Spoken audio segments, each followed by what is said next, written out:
Hello and welcome to the first edition of the Polk Report on O State TV. I'm Greg Cimino. Each week we'll be recapping and previewing the weekend sports here at OSU, as well as taking a deeper look into our student athletes. This week we'll be focusing on OSU football and women's soccer.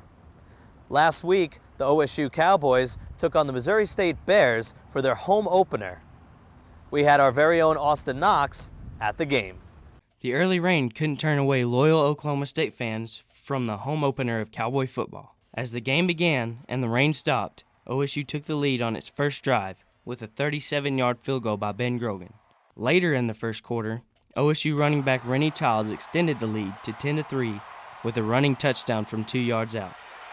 That drive came at a huge cost, though, as starting QB J.W. Walsh suffered an ankle injury, which gave backup Dax Garman his first college football playing time. Garman stepped right up to the plate, though, and by the end of the first half, he gave the Pokes a 27-6 lead, highlighted by this 87-yard touchdown pass to Brandon Shepard. Even though he hasn't played in a game for more than 5 years, Garman didn't seem out of place at all on the college stage. No, it's something we do every single day in practice, and it's just the same thing in a different environment. The first half also included an OSU football record when the Pokes were able to block a point-after attempt, a field goal, and a punt. This feat has only been achieved one other time in major college football history, when Oregon State achieved the trifecta against USC in 1996. Some guys understand the angle and reaching out and taking it off the foot of a punter. And I had mentioned to our staff that I thought we had a good young group of players that understand blocking a punt. By the end of the third quarter, OSU added to the lead with another touchdown and a field goal.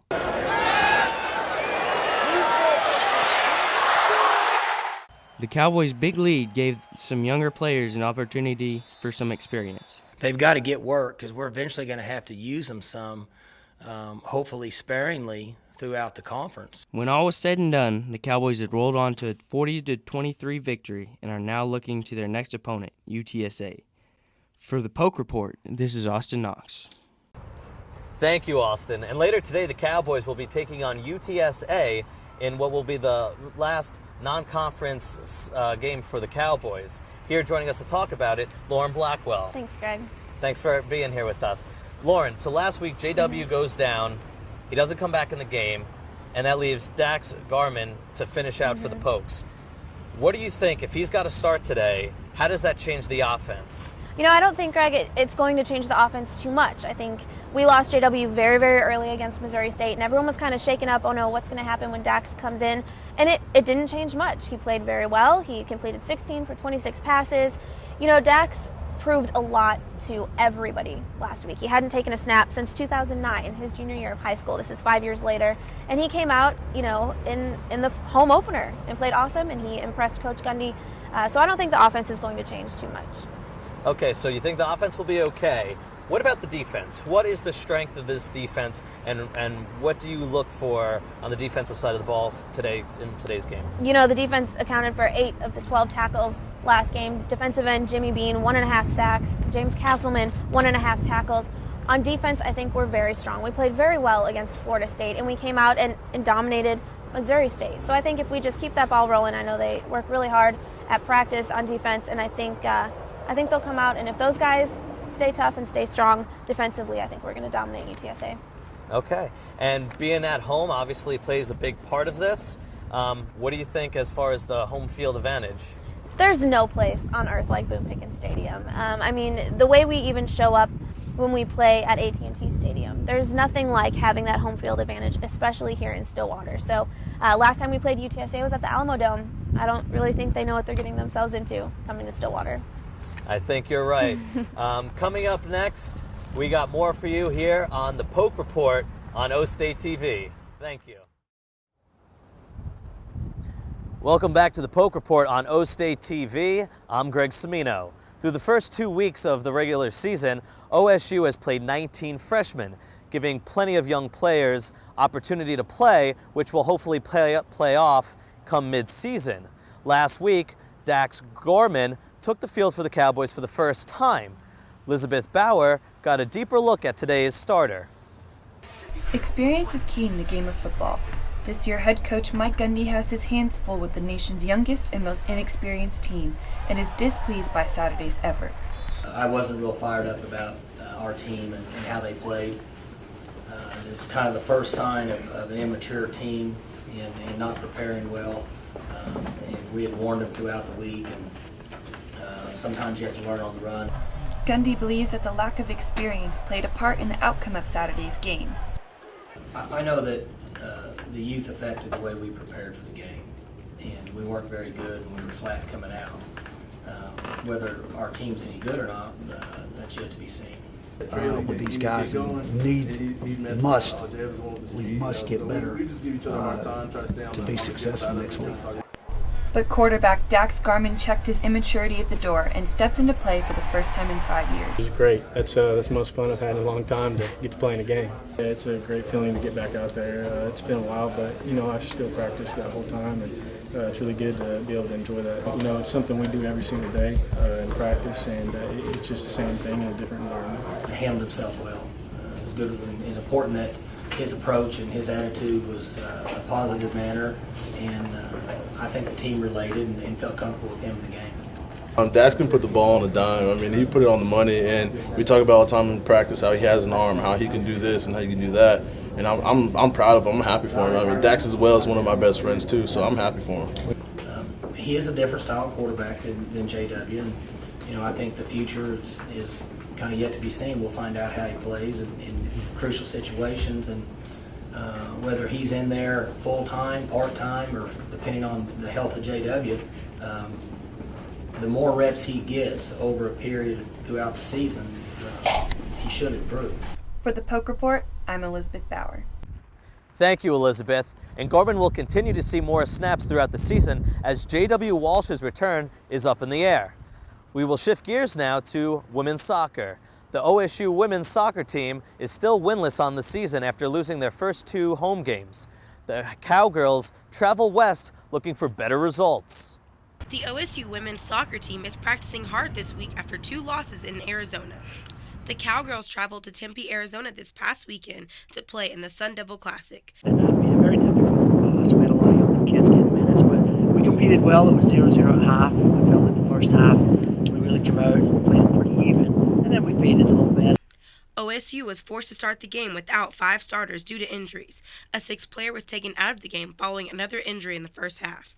OSU goalie Rosa Medina had some impressive saves. Rosa has had some really good moments in the games. She's one of our seniors, and we expect her to step up. One of the saves was rebounded by Allie Moon and gave ASU a 1-0 lead. The Sun Devils were up 2-0 when ASU's Lucy Lara shot the ball past OSU's defensive side and scored. We just make a lot of small mistakes throughout the game that probably lead up to most of our goals, and so if we just work on doing that better, just minimizing the smaller errors. OSU had frequent chances to score in the second half, but ASU's goalie Chandler Morris didn't give any points away.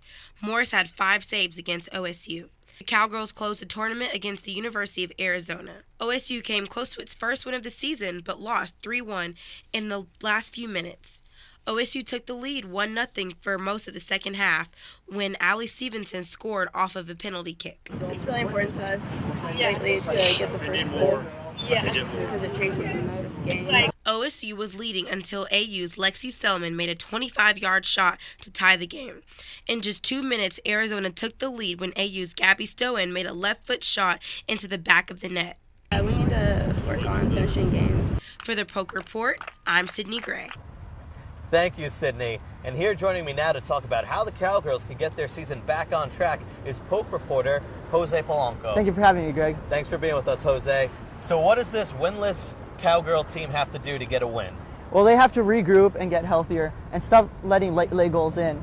I mean, this team returned 8 starters from last year, and this season has had so many injuries, 5 starters getting injured. Coach Carmichael just needs to regroup them, get them going on forward and seeing what players can make a difference in these games. And you mentioned they're sustaining a lot of injuries. So how does that affect the players that are there playing? Well, basically, they look tired. There's been a lot of late goals scored on them. Against Arkansas in their season opener, they were tying 1-1 and suffered a late goal with 3 minutes left, lost that game. against Florida State, winning 1-0, number 2 team in the country, suffer a late goal to tie and lose in overtime. And now against Arizona, winning 1-0 and suffering 3 goals in 6 minutes. Basically, it seems these players are getting tired because there's players playing in different positions they're not used to. They're running around the whole field, don't have substitutes to come in and give them help. So basically, that's been their struggle for them this season. Okay, so obviously they just need to get healthy. They need to get their players back in the right position. So what do you look for this matchup coming up tomorrow against UT Martin? Well, UT Martin is that adversary that they've already played with. They were their season opener last year where they beat them 1-0. So I think Coach Carmichael knows what to expect this game. I think he's going to want Courtney DK to start scoring more. And I think it's a team that they can beat, and hopefully they'll get that first win on their column. And Courtney DK, clearly one of the stars of this team. What do you expect to see from her moving forward to the season? What do they need to do to get her more involved? Well, DK, first of all, she's coming tired from the under-20 FIFA World Cup that she played in Canada. She played 6 games where she scored 2 goals in that World Cup, and it seems that she's out of rhythm coming back to OSU. I think Coach Carmichael just needs to be patient with her, and hope that she gets enough balls where she can score, get 3 or 4 good chances in a game where she can score, and start getting a streak going where she can help the team out. Jose Polanco, he knows soccer. We'll be right back with the Polk Report on O State TV. Welcome back to the Polk Report on O State TV. I'm Greg Cimino. The Cowgirls soccer team has something to be optimistic about as Courtney Brown takes a deeper look at one sophomore forward who is bringing their international experience to Stillwater. Stand on 3, 1, 2, 3, hey! For most kids, recess is spent on the playground, but not for Courtney DK. In 5th grade, recess for DK meant playing soccer. Years of training and perfecting her skills has earned her starting position on the Oklahoma State women's soccer team. Definitely taking advantage of all the chances that I get. You barely get any, so you have to bury the ones you get. Playing in all 22 games in 2013, DK ranked 2nd in the Big 12 with 13 goals and 30 points, but there is no off-season for this Cowgirl. She spent her summer on the field for Nigeria in the Under-20 FIFA Women's World Cup in Canada. While helping her team earn her several medals, she broke a FIFA record, scoring her first goal of the tournament in 18 seconds against Korea Republic, the fastest goal scored since 2002. It was awesome. I didn't realize it was that quick until an interview after the game, right when we were getting back onto the bus. And she told me I broke a record, and I was really excited. After showcasing her skills on an international level this summer, DK has brought her experience back to Stillwater for her sophomore season. As a freshman, she was named Big 12 Offensive Player of the Week twice, and Cowgirls head coach Colin Carmichael expects her to have an even bigger season.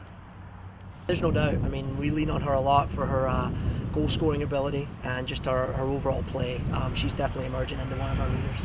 DK has even made an impact on upperclassmen. Senior goalkeeper Rosa Medina says while DK may be quiet and calm on the field, she is a force to be reckoned with.